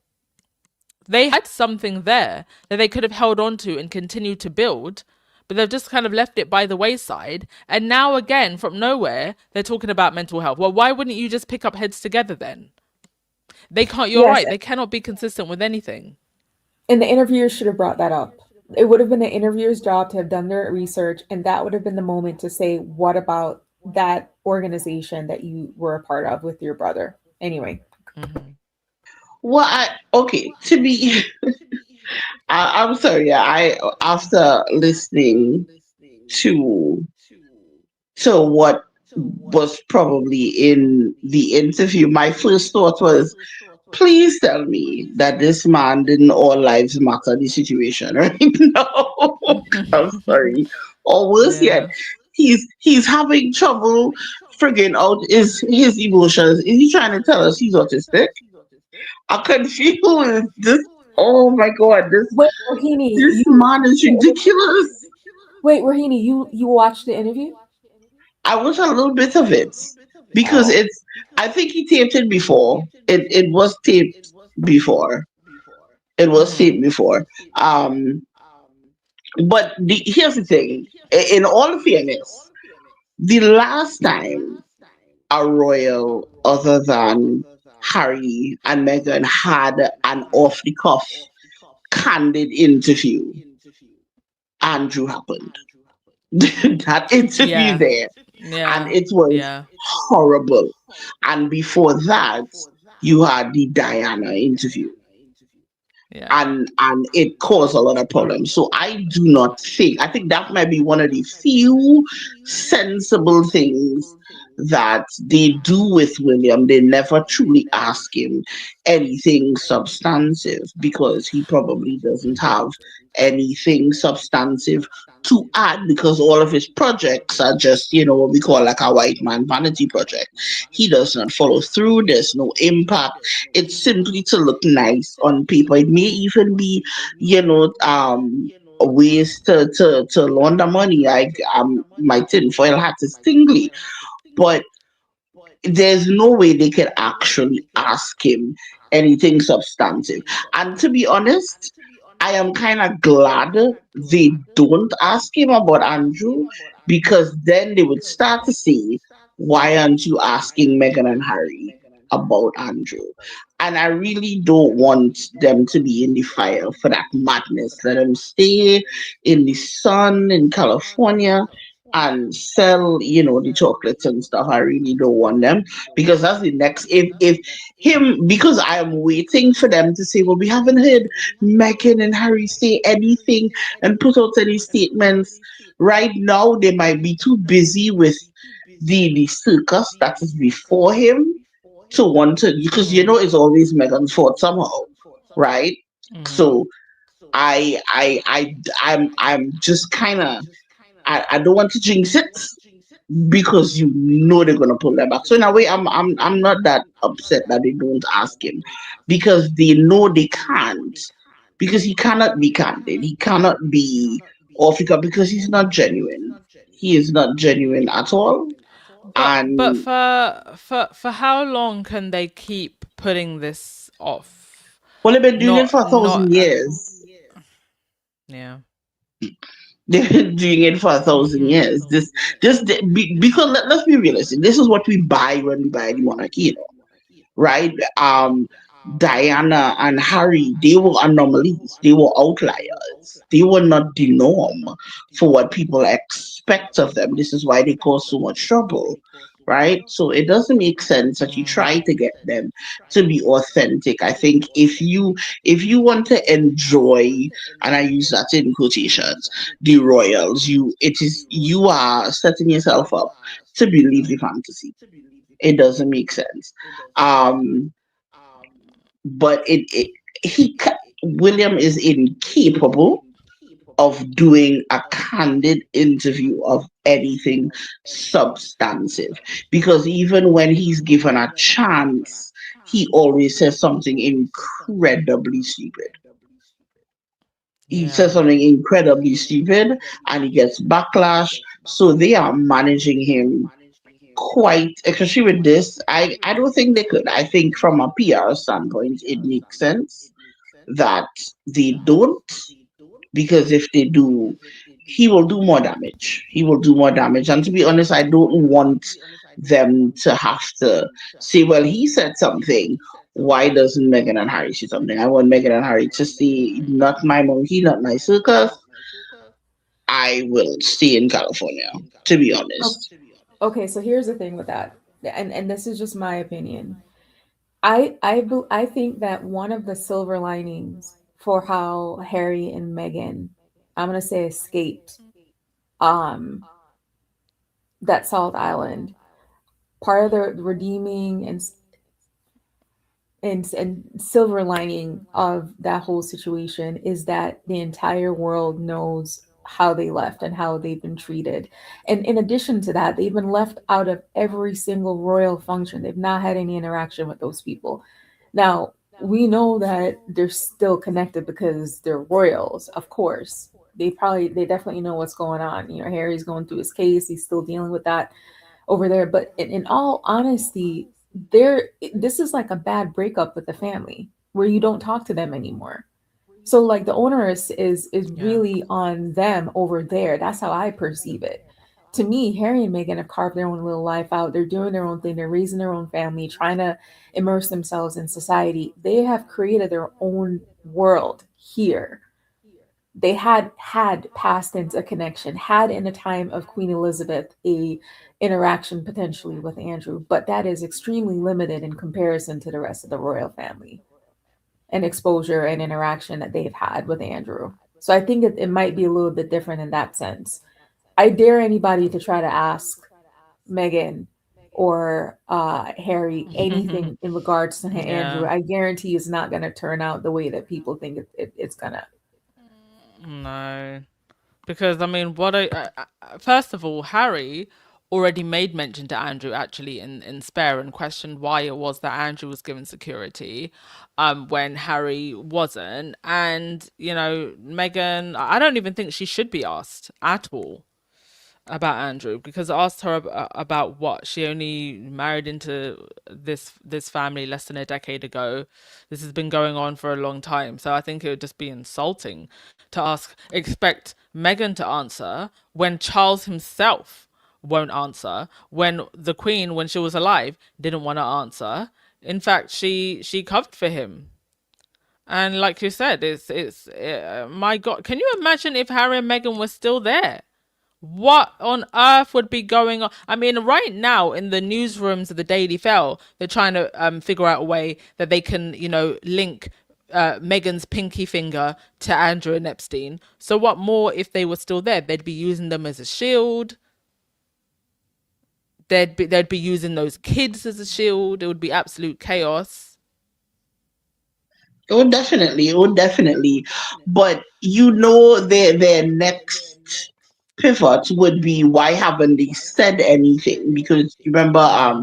William and Kate and the King has put out a statement. They both have statements out there, and the one thing they're gonna ask, so why hasn't Meghan and Harry said anything? What do they know? You know they're dumb like that. This is what they're going to pivot. So in a way, this is why I'm very grateful that there is this level of distance, that nobody even remotely asks, what do you think? Do you have anything to say? Right? Because it's just going to be cannon fodder. And to be honest, the media already, like I said a while back, that they are already trying to minimize who should Yeah. be the focus of this, and that is the victims.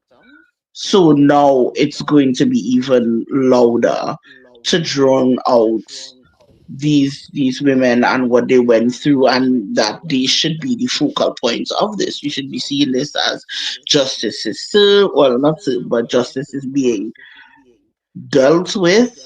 But instead, we are worried about, you know, Andrew and him getting arrested on his birthday. Boo hoo hoo. You can't get no cake. I mean, I'm sure that he probably was not in a cell. I'm pretty sure he was in a very comfortable conference room, sit down, and brought his afternoon tea on time. So there's, again, the most, I would not be surprised if he gets house arrest and can't leave his Yeah. house for 2 weeks. Well, So, bright side, Charles finally gets him out of Royal Lodge. so here's the thing.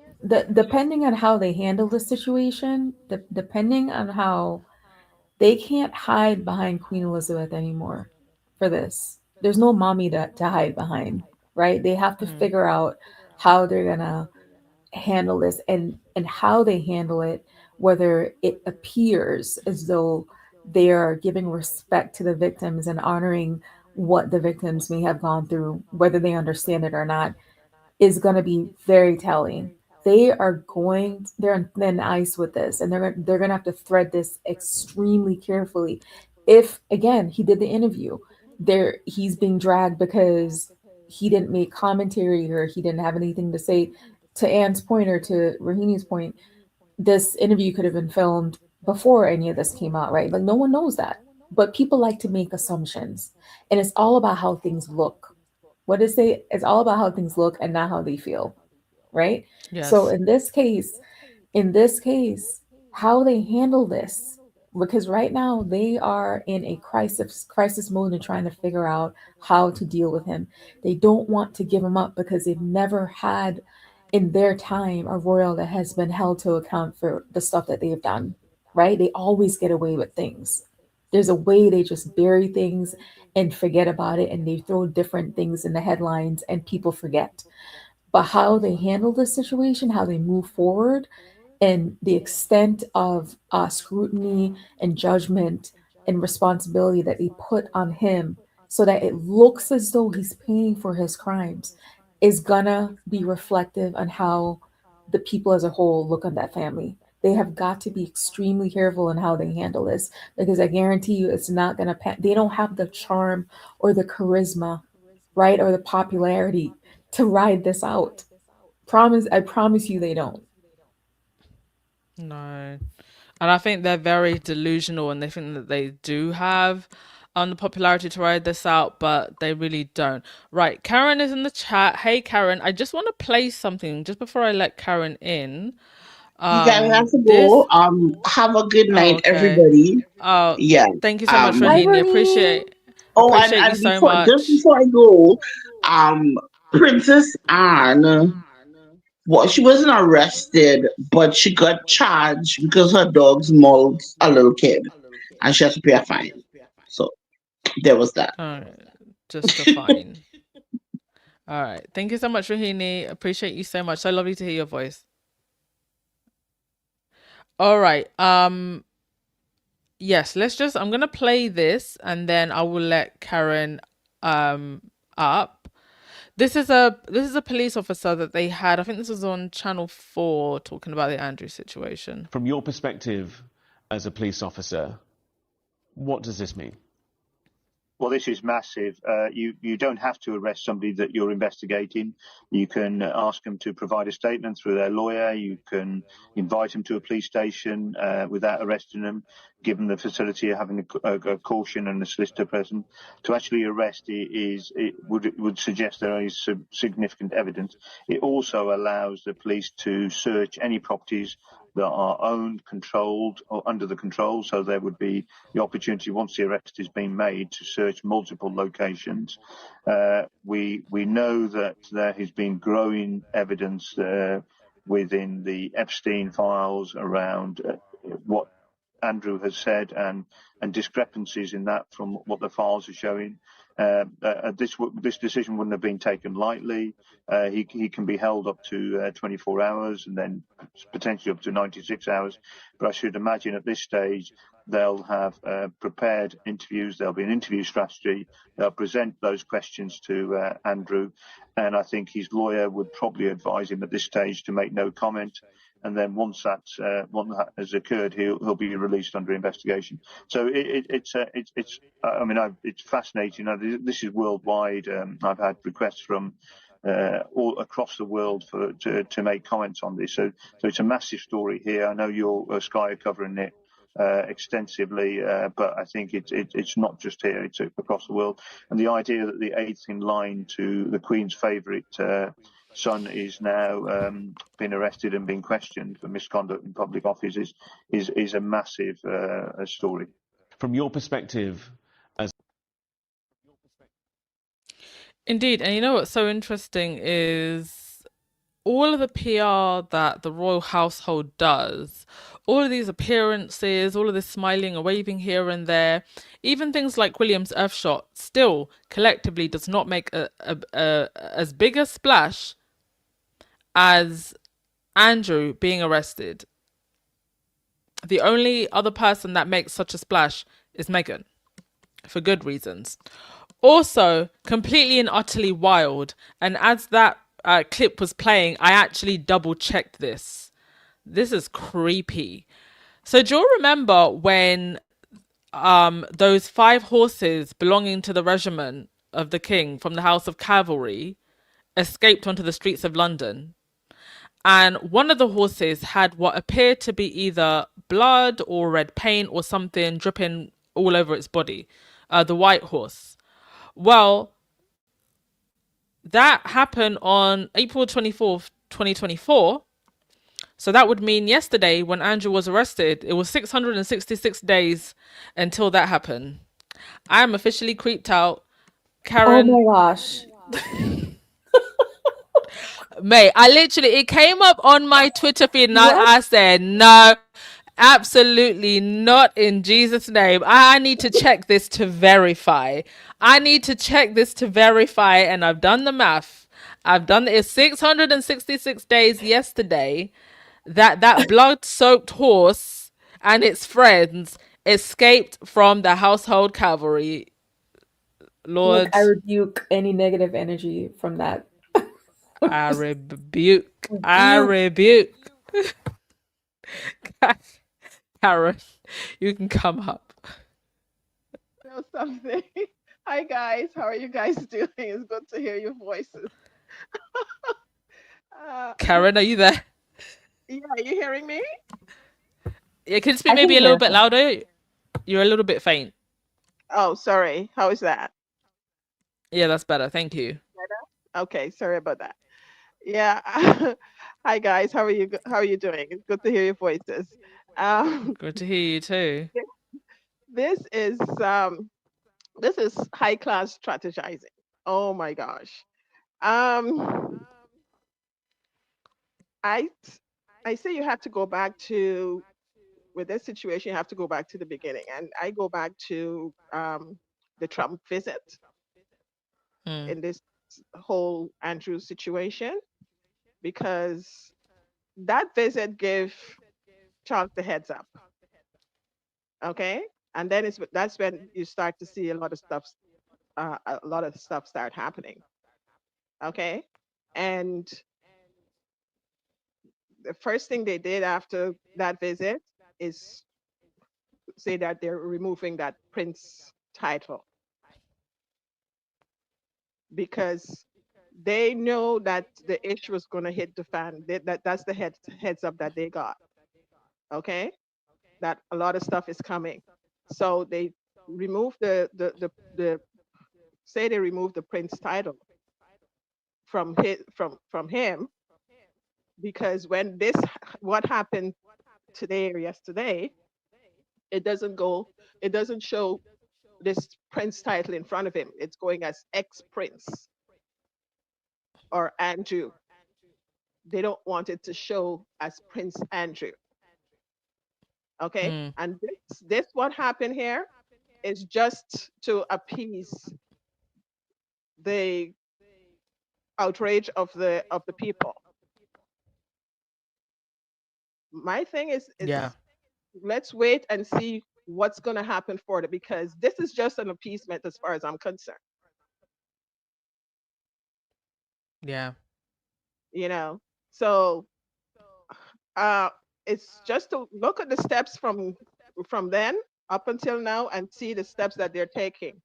Okay, it was the what is it, the title, the prince from the title, and then finally out of the royal lodge, and then into the next fancy home, and now the crowd, the people started to to shout, and now you're doing this because you know you have to look at what's come, look at the reports that's coming out from the files.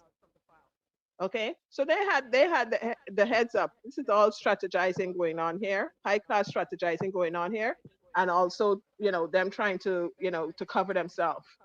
And the other thing, I don't know I guess the crisis PR is really at work where William and Kate is concerned, because I don't know the nonsense that's going on there. Mm. Okay, you're coming out to talk about mental health now. Okay, when you look at your whole system causes mental health. Yeah. The people can't get the truth out to you. Up until now, we don't know what kind of cancer happened, if cancer really happened. You can't be doing this kind of stuff and then talking about mental health. You cannot telling people the truth. You can't be, manipulating people and, you know, with this whole system that you have and talking about mental health. Your system caused mental health.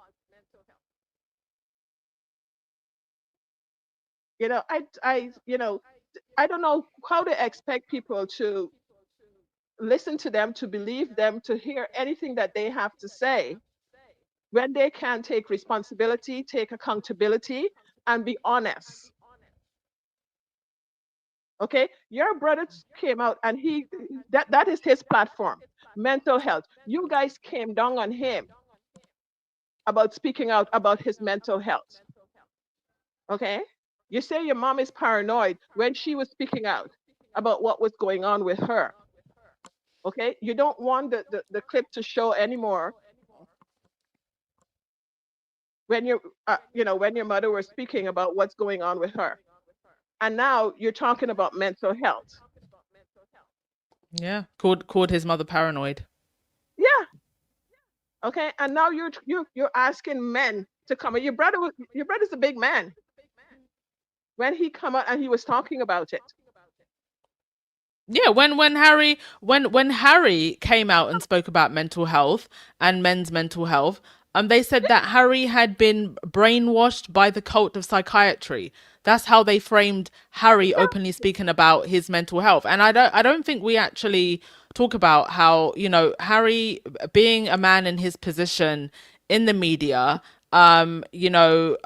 showing his process of therapy, the different types of therapies that he's gone through, different options that he's been open to, even having an open therapy session with, please forgive me, I forget his name, but quite a well-known psychologist. So Yeah. that to me is a man coming forward and being a good influence and trying to make impactful change to men's mental health, and talking about how others experience mental health, not William here centering himself. Now he's Excuse coming me. with a toolbox. What toolbox are you coming with? What tool can you put in that box that is not already out there that Harry hasn't spoken about? What toolbox? Like, come on. Okay? Come on. How you expect people to listen to you when you haven't even take accountability of your own mental health? Okay? With the stuff Yeah. that you have done to your own brother. Yeah. Like how Sorry, you expect people to listen to you? I don't know. Yeah, It's just we can't take you seriously. Okay, Karen, I will let you back in, but there's someone called BCB that I've never seen before in the chat, so I just wanted to let them have a moment. BCB, would you like to introduce yourself?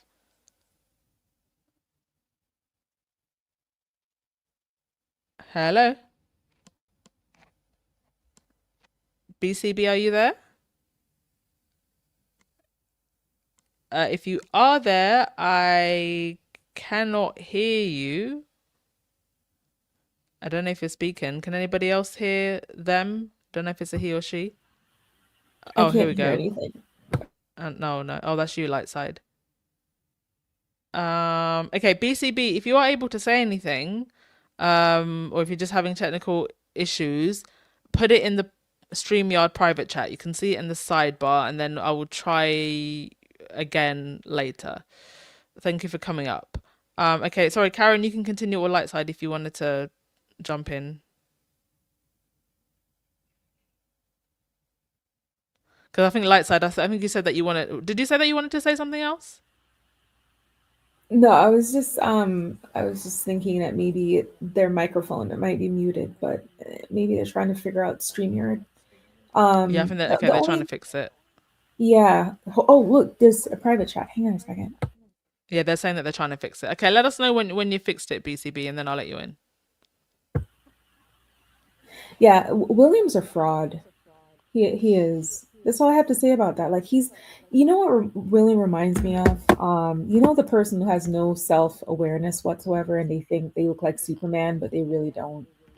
Mm. That's kind of what he. I think I don't know if he tells himself this or he believes the lie, but he goes out there and he tries to do these things because he's not being himself. I don't know if he knows who he is himself.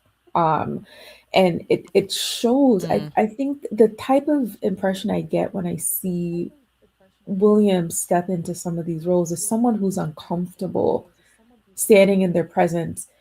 When you hear Harry talk, when you hear Meghan talk, you feel like it's coming from a place of deeper understanding or a connectedness, right? It's not inauthentic because it feels as if they get it. When he is talking about stuff, no matter what it is, it just feels like he's reading off of a paper. It's a script. There's no Yeah, emotion. Yeah, go I ahead. don't know if you know this light side. There was one meeting, and this kind of goes back to what Rohini was saying about, that this is why they can't really have William speaking off the cuff. But it was one of these BBC style interview podcasts where William went on, and there was a bunch of guys. It was kind of like a guys chat thing, and they were talking about football. And William's attempt at being one of the bros, one of the boys, was saying that when he used to play football when he was young, so that he could win, he would get his protection officers to put laser pens in people's eyes. Hardy ha ha ha ha. That was his attempt at being one of the bros and talking about football and having a beer with one of the bros. Wait, he said that out loud? That wasn't a He thought in said his that head. out It loud. actually said it out loud. Oh my He gosh. said that out Oh, loud. He said that cringe. out loud. Cringe. Oh my goodness. Because Lord. we all grew up with protection officers, right? Right. And of course, lasering someone in the eyeball is exactly what you do when you're trying to bond with people. Yes. Good job, William. Insane. Yeah. I mean, maybe he Just should talk in front of the mirror and like rehearse a little bit just to kind of play it back, see how it sounds. A little hint, hint.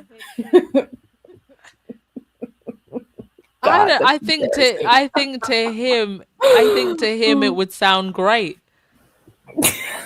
You're right. Scratch that. Pull it. Mind you, he's looking in the mirror. He's looking in the mirror. His butler's standing in the back, putting toothpaste on his toothbrush while he's looking in the mirror. So Oh goodness. You're right. That's not gonna it's work. just it's just unbelievable. Okay, I saw Elma, you came back in the chat. Did you want to say something? Yes, have something to say. Harry exposed our eyes to a lot of things in spare. Mm. That if there is a story out there about the royal family, they will not use Meghan and Harry story to cover up. If you watch about 2 weeks now, so I think William name is on Epstein file with his connect with his charity. But Mm. right now, those things are going on, and right now they just have to use Andrew arrest to cover up that storyline for William. Yeah. And also, I think the royal family, And the you. UK, we have a king in Belgium, but I think the UK royal family is the most greedy and selfish human being I've ever seen. The amount of money these people are making from the UK, you will never hear one day that, oh, the royal family help this person with this money. What are they doing with all those money? I don't get it. The I amount mean, you of had land. sorry, Elemi. I just wanted to jump in on your point there. You had Kate actually show up to an event the other week, and you know what Mm-hmm. she did when she was there? She planted a rose. That was it. She didn't show up with anything. She just planted a rose That's crazy. at a woman. I think it was a women and children's shelter or something. That's crazy. Yeah. Sorry. Continue. So, what are they doing with all this wealth? What are they doing with it? They are never satisfied. That's one thing with the royal family. And if you check a lot of people in FC fight today, they are the most prominent people. And I think Yeah. this lady Emily that interviewed Andrew the first time in 2019 or so, Mhm. somebody raised a question that they said the police that protect Andrew, they even behave like the royal. Yeah. The influence that the royal family has towards the police, the government in UK is the most disgusting thing I've ever seen on earth. The way they protect this royal family, oh my God, is unbelievable. They can even kill somebody. Even look at this was this guy Kingsley or so that was dead. William Nick came out and everything all of a suddenly, and that story will still come out soon. Just watch and see. We have a king in Nigeria, the Shekiri king, among one of those kings that ordained that gave Megan that princess title, the Shekiri king. The amount of things that guy is doing for Ishekiri, not only Ishekiri, other tribes. If he has the money that the royal family had, he will do more than that. Mm. Helping people, scholarship, providing jobs for people. I've never seen this kind of a royal family in my life. And the worst thing is that the UK media, they make the public to know that they are slaves to the royal family. Yeah. That's what they are doing. So I Oh, don't really 100%. I get mean, it. the media are a huge part of the problem Yeah, because the media are how part of the problem. how And do you have a conversation truthfully if the people that are meant to be, saying the truth are part of the propaganda?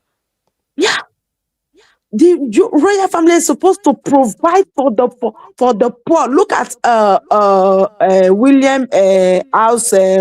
He wants to homelessness. Now Yeah. that one is gone. It's pop now. He have so much interest for the pop and everything. I Yeah. mean, he never Uh, does uh, anything that really comes out to say, oh, this is what William did. William did this. William did that. If William wants to give a house, the royal family wants to give a house to let me say 200 people to they build the house for 200 people. They have the money. They have the money to 100%. provide everything. Even look at the way Sarah Fagan's story came out with this Epstein. I think something was going on between William or the royal family, and the UK media just put this Epstein file out there, and the whole thing just blew up. That is the amount I of think abuse these people. They thank God for Maggie that came to Harry's life to take him no, out yeah. of that place. Seriously, that place is Nope. no, no, Absolutely no, no, no. no, no, no. All right. Thank you so I much, just LME. I just want to let BCB try and have a chance to okay, speak because no problem. I think her mic is working. Thank you. BCB, do you want, or is it a he? She. Oh, hello. Hello. Hello, Hi. BCB. Have Hi. you called in before? Yes, Because I don't think I I've. have called before. Occasionally. I think once, a long time ago, when you started, like about 2.5 years ago, something like that. I don't Oh, remember. okay. Oh, A well, long time. welcome back. Thank you for coming back. Yes. Um. I I don't know about this whole thing. I feel like I was listening to Petal today, and she was saying there's something else bigger they want to cover up, and they want to keep beating at this horse because they know it's already damaged goods. So they want to Mm, just throw him under the bus because there might be something bigger they want to cover up. And yeah. it might have to do uh, um, it might be something to do with Williams or King Charles. I don't believe that, they are shocked about this. They knew. It's not possible. You cannot convince me that they didn't know what Andrew was doing. They all know. They all knew all about this. They knew. So the only, I don't, thank God. I think this is Diana's vengeance. Thank God, Harry and Meghan got out because they, oh my gosh, because I feel like they will be they will put in, I don't know, they do be so much stressed right now just thinking about that they will use them as a distraction. So I'm glad Yeah. they're out. And uh, the last thing I want to say is that I think this is to cover up something else.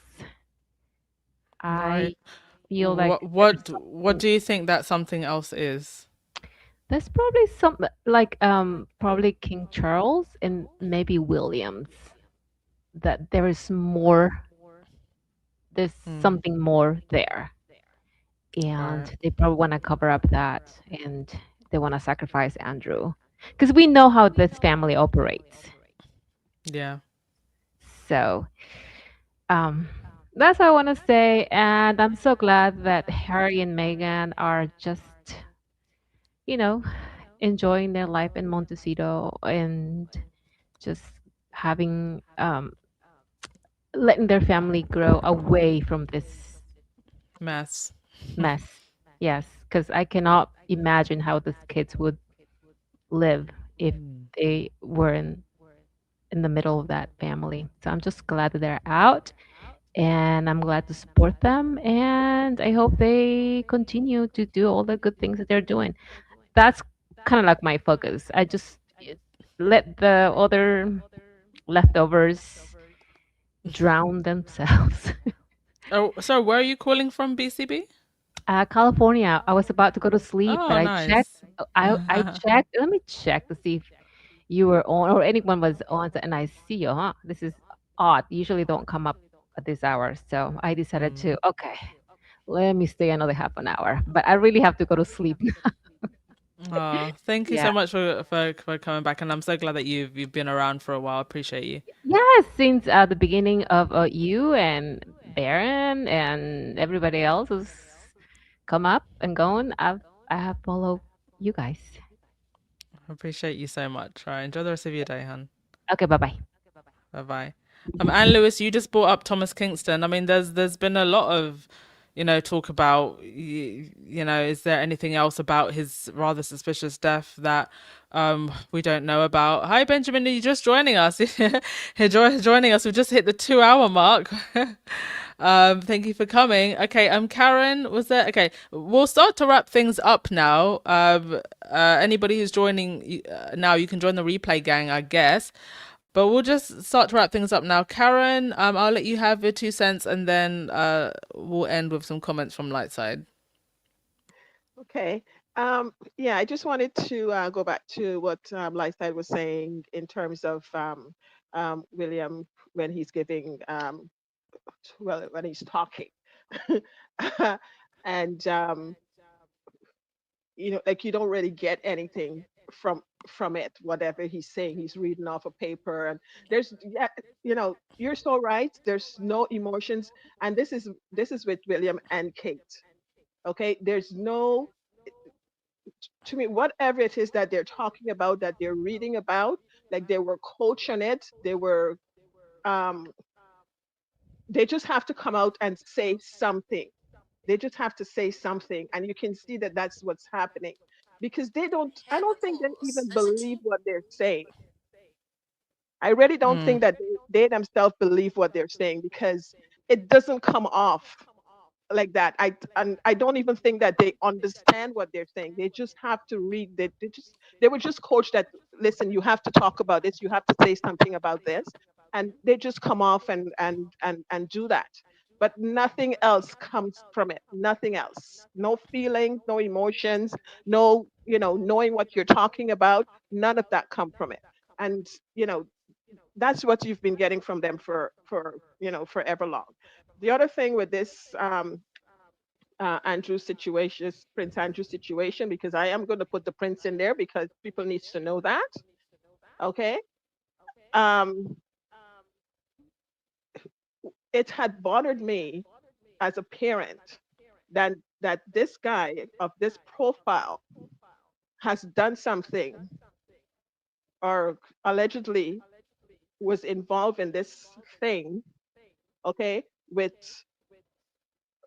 these young girls, okay, and knowing that you have two girls, and they were young too coming up, and the parents of these young girls have to see, knowing what their young girls have gone through, and have to watch and see your girls coming up and being protected under this umbrella and this bubble and everything that they live in, and having this wonderful life, and knowing what their kids has gone through by the hands of these men.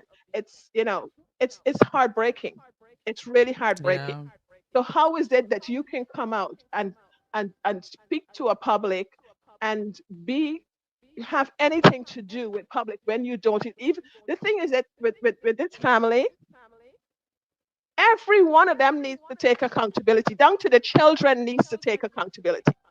Okay, there was a story with a woman. She's a woman now. She was a young girl now. Her father did some bad things when she was growing up, and she grew up and realized that her father is not this good man. There's a movie. She made a movie out there about it. She came out and she speak about it. She admit who her father was. Okay. Now I can listen to that person. I can say that that person, showed me respect and took accountability for what her parent did. Okay, these people are not taking no accountability for anything that they have done. They're not admitting No. to anything. They're not taking responsibility. How can you speak to me or my kid about, mental health or anything, any topic at all? How can you do that? It's just ridiculous. It's just ridiculous. And to the public, I don't know, for the people that follow them and love them and stuff like that, I don't know which planet these people are on, but that's your thing. But if you want to have any respect from me, or for people who cares about themselves and have values about themselves, this is not it. No. This family is not it. No. So No, they're you know, not an example to anyone. no. No. All right, thank you so much, Karen. Appreciate you for You're coming welcome. on. Thank you guys. Take care. Thanks, Anne. Thank you too. Thank you. All right, light side. Yeah, I'm gonna keep it short and sweet. Karen, it's nice seeing you on the chat. It's nice seeing everyone. I miss you guys so much. I've been so busy, but I'm gonna say this to answer Karen's question as to how could someone with parents who had their kids or daughters experience what they did. How could someone who also have daughters do something like that? And it's really simple. It's because they're monsters. They're monsters, and the thing with monsters, and I don't know if you guys can go back to when you were kids and your parents used to read you fairy tales, the stories with Bambi and Snow White, and all there's supposed to be some lessons in there, right? But a lot of these stories, even sometimes the villains in these stories are these monsters. Typically they're dark, they don't look friendly, they look mean and all those things.